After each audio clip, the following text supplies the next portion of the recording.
আসসালামু আলাইকুম প্রিয় বাইকার ভাইয়েরা এবং বন্ধুরা, আশা করি সবাই ভালো আছেন। আমি রাইট নাও এখন আসছি পেহেলগামে। রাতে আমরা যে হোটেলে ছিলাম পিছনেই আকবর।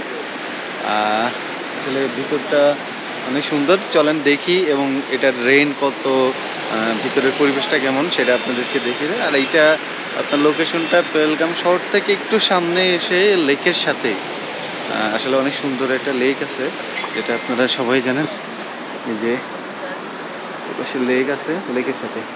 তো আসেন আপনাদেরকে রুমটা দেখে দিই। এইটা হলো হোটেল আকবর, বাইরে থেকে অনেক সুন্দর। রিসেপশনিস্ট, এই যে এখানে নাম্বার দেওয়া আছে, কন্ট্যাক্ট নাম্বার।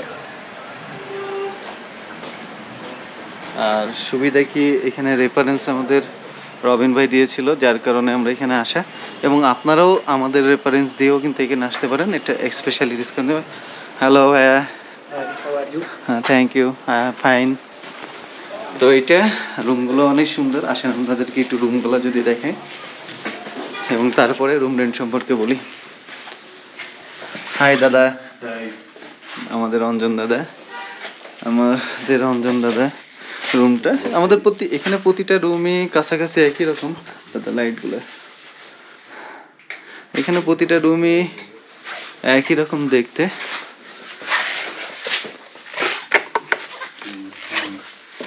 প্রতিটা রুমই একই রকম দেখতে। আমরা এই এক বেডে 3 জন করে থাকা যায়।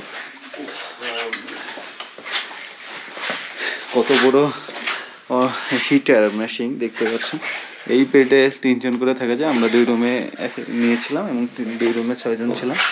এইটা এবং বাথরুমটা অনেক সুন্দর।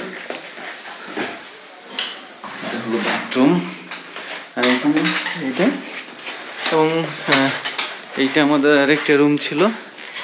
আর এইটা আমাদের আরেকটা রুম ছিল, এই রুমে আমরা ছিলাম।